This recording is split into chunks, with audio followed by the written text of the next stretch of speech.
کرم فرما دے گا.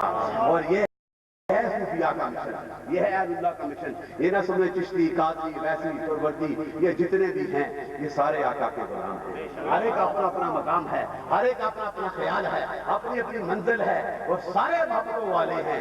اور جہاں پہ ان تمام سلاسل کو فیض ملتا ہے وہ پیران پیر کے دربار سے ملتا ہے. یہ مور لگتی ہے تو ان کے دربار سے لگتی ہے, تو ان کا ذکر نہ ہو تو میں سمجھوں گا کہ میری حاضری مکمل نہیں. اور آپ فرماتے ہیں یہ صوفیاء کی محفل ہے. آپ فرماتے ہیں آپ کے کسی نے کہا کہ وہ شیخ عبد القادر جیلانی پیران پیر جو ہے اتنا کامل ہے کہ اس کے جسم پہ مکھی نہیں بیٹھتی, نبی کے جسم پہ نہیں بیٹھتی, اس ولی کامل کے جسم پہ. اس نے یہ سوچا, میں جا کر دیکھتا ہوں واقعی یہ بات صحیح ہے کہ نہیں. یہ سوچا تھا اس نے جب آیا شیخ کامل کے بارگاہ میں پیران پیر کی اس مبارک مجلس میں آ کر بیٹھتا ہے, یہ سوچ کر یہ ارادہ لے کر آتا ہے تو اس پیر کامل یہاں سے ولایت کا دروازہ کھلتا ہے. آ کر بیٹھا, یہ سوچا کہ میں دیکھتا ہوں کہ بیٹھتی ہے کہ نہیں بیٹھتی. انہوں نے کہا تو کس ارادے سے آیا ہے, تو کس ارادے سے آیا ہے, تو اس ارادے سے آیا کہ شیخ عبد القادر معین جو ہے پیران پیر جو ہے, پیر لاسانی جو ہے, اس کے جسم پہ مکھی بیٹھتی ہے کہ نہیں. انہوں نے کہا کہ میرے جسم پہ مکھی نہیں بیٹھتی. مکھی جگہ دو جگہوں پہ بیٹھتی ہے, یا جہاں پہ دنیا کی مٹھاس ہو یا دنیا کی لالچ ہو وہاں پر مکھی یا گند پہ بیٹھتی ہے. شیخ عبد القادر جیلانی کا جسم جو ہے نہ دنیا کی مٹھاس اس میں ہے نہ دنیا کا گند ہے, دونوں سے پاک ہے. اس کے جسم پہ کیسے بیٹھتی ہے؟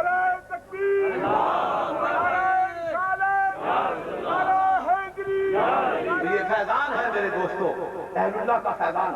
پاکستان بنا ہی صوفیاء کی نسبت سے ہے, اور پھر برِ صغیر پاک و ہند میں اگر یہ فیضان جاری ہوا عشق رسول کا تو یہ نقشبندیوں کا فیضان, حضرت مجدد پاک کا یہ فیضان ہے, شیخ احمد سرہندی کا یہ فیضان ہے. اور آپ اتنے کامل کہ اس دور میں ملوکیت تھی, بادشاہت تھی, اور اکبر کتنا بڑا کہ جو زبان سے کہے وہی قانون بن جاتا تھا, لیکن اس کا سینہ اس کے مصطفیٰ سے موجزن تھا. حضرت مجدد پاک کے متعلق یہ آپ نے لکھا ہے, نقشبندیوں کے سردار سیدنا ابو بکر صدیق کے متعلق آپ نے لکھا کہ ساری دنیا کے مومنین کا ایمان اگر ایک طرف رکھ دیا جائے تو مجدد پاک کا ایمان جو ہے, انہوں نے لکھا ہے کہ حضرت ابو بکر صدیق کا ایمان ایک طرف رکھ دیا تو اس کا ایمان کامل گانا باری ہوگا. تو ان کے ساتھ رکھنے والے حضرت مجدد افسانی جو ہیں, آپ جو ہیں ایک قبرستان سے گزر رہے ہوتے ہیں, قبرستان سے گزر رہے ہوتے ہیں. صاحب علم بھی تھے, صاحب علم بھی تھے, عمل بھی تھے, صاحب بصیرت بھی تھے, صاحب نظر بھی تھے. مجدد افسانی 1000 سال کے بعد مجدد آنے والا وہ مقام رکھنے والے گزرے تو سوچا, انہوں نے کہا کہ حدیث پاک کا مفہوم ہے کہ کوئی با عمل عالم جب کسی قبرستان سے گزرتا ہے تو رب جو ہے 40 دن کے لیے عذاب کو اٹھا دیتا ہے. آپ یہ سوچ رہے تھے تو القاء ہوا, یہ بھی کسی کو ملتا ہے جو میرے نبی کا غلام ہوتا ہے. ہر ایک کو نہیں یہ نام ملتا سرکار کی غلامی کے بغیر. تو آپ نے سوچا تو القاء ہوا کہ اے مجدد جس قبرستان سے تو گزر رہا ہے رب نے قیامت تک کے لیے عذاب کو اٹھا. یہ شان ملی ہے تو سرکار کی نسبت سے ملی ہے. مولا کریم ہمیں بھی انہی صوفیاء کے ساتھ, انہی اہل اللہ کے ساتھ نسبت رکھنے کی توفیق عطا فرمائے. اور آج اس ولی کامل کے عرص پاک میں آئے ہیں, مولا کریم ان کی روحانی تصرفات سے, ان کی محبتوں کے صدقے مولا کریم ہم سب کی حاضریاں قبول فرمائے. اور میں آخر میں راجہ حاجی عبدالرزاق صاحب کا اور حضرت قبلہ پیر محمود حسین صاحب قادری صاحب کا اور دیگر علماء کرام یہاں پہ بڑے پیارے پیارے ساتھی بیٹھے ہیں اور جتنے بھی اس علاقہ کے معززین بیٹھے ہیں ان کا مشکور ہوں کہ آج ہمیں بھی یہ سعادتیں ملیں, یہ لمحے ملے, مل بیٹھ کر ہم اپنے آقا کی بارگاہ میں اپنی عقیدت کا اظہار کر رہے ہیں. مولا کریم اپنے آقا سے سچی محبت کرنے کی توفیق عطا فرمائے اور اس راہ پہ جو صوفیاء کا راہ ہے اس پہ چلنے کی توفیق عطا فرمائے. حضرت جنید بغدادی فرماتے ہیں بے شمار صوفیاء ہیں, کس کی بات کریں, لیکن نقشبندیوں کی ایک بات اور کرتا چلوں کہ حضرت باقی باللہ کی بات ہے کیونکہ صوفیاء کی یہ محفل ہے اور نقشبندیوں کا یہ کمال. یہ دیکھو حضرت باقی باللہ کامل صوفی تھے تو نان بھائی ان پہ آئے آدم, تو ایک موقع ملا تو وہ کھانا, کچھ مہمان آ گئے تو کھانا نہیں تھا تو نان بھائی کو بلایا کہ کھانا کھلاؤ, کچھ مہمان آ گئے ہیں. اس نے کہا کہ آج موقع ہے اپنے شیخ کے برکات کو لوٹنے کا, آج موقع ہے. تو اس نے کھانا پیش کیا، کھانا کھا چکے تو پیر کامل بھی تو کامل مقام پہ تھے.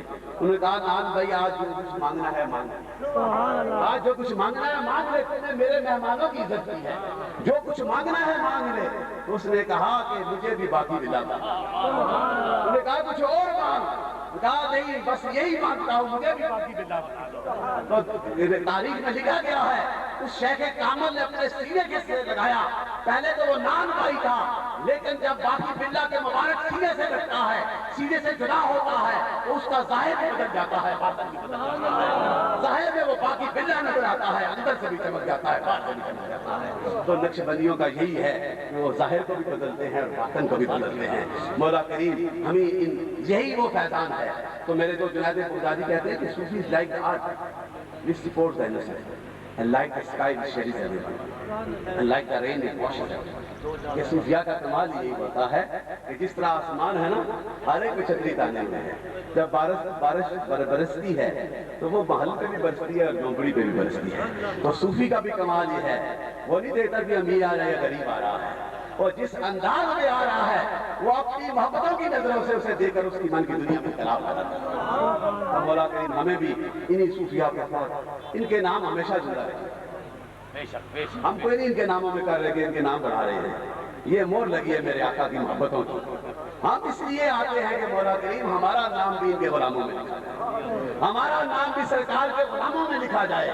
دنیا کے معاملات چھوڑ کر دنیا والے بھی بیٹھے ہیں، دین والے بھی بیٹھے ہیں، اس لیے بیٹھے ہیں کہ مولا کریم اس ولی کامل کے صدقے ہمارے حال پہ کریں. مولا کہ ہم سب کی حاضریاں قبول فرمائے. عرص پاک محفل پاک کے صدقے مولا کریم جنہوں نے اس لنگر میں حصہ ڈالا، اہتمام کیا، ان کے اس ولی کامل کی محبت کے صدقے ان کے ظاہر و باطن میں، ان کی دنیاوی معاملات میں مولا کی ترقیاں عطا فرمائے اور ہم سب کی حاضریاں قبول فرمائے. میں آخر میں پھر اس علاقے کے جتنے بھی ساتھی ہیں اور قبلہ پیر صاحب کا دیگر ساتھیوں کا مشکور ہوں. اللہ تعالیٰ ہم سب کی حاضریاں قبول فرمائے. السلام علیکم ورحمۃ اللہ وبرکاتہ. پیش کرتے ہیں منظور مقبول فرمائے. جو قرآن پاک پڑھے گئے، جو ذکر و فکر، جو درود و سلام، جو کلمہ شریف پڑھا گیا، یہ ساری باتیں مولا کی تیرے دربار میں پیش کرتے ہیں.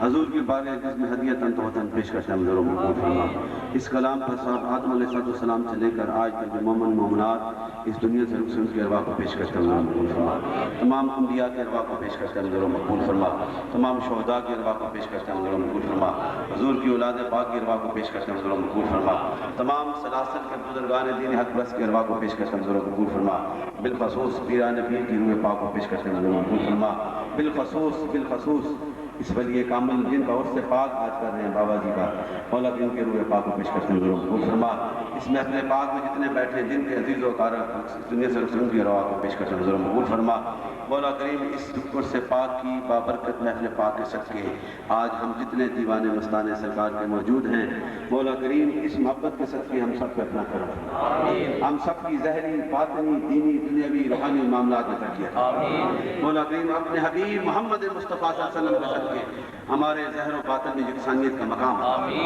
مولا کریم سرکار کی سچی محبت نصیب فرما، ہمارے سینوں کو نور معرفت سے منور فرما دے. آقا مدنی تاجدار کی محبت کا مرکز بنا دے. میرے آقا سے وفا کرنے والے صوفیاء ان کے ساتھ وابستہ رہنے کی توفیق عطا فرما. جن ساتھیوں نے اس پاک کے اس لنگر کا اہتمام کیا، بالخصوص حاجی عبدالرزاق صاحب اور ان کے دیگر فقہاء، مولا کریم اس محبت کے صدقے ان کی مرادیں پوری فرما، ان کے گھروں کو قیامت تک آباد فرما. مولا کریم ان کی جو مرادیں پوری فرما، جو مشکلیں انہیں آسان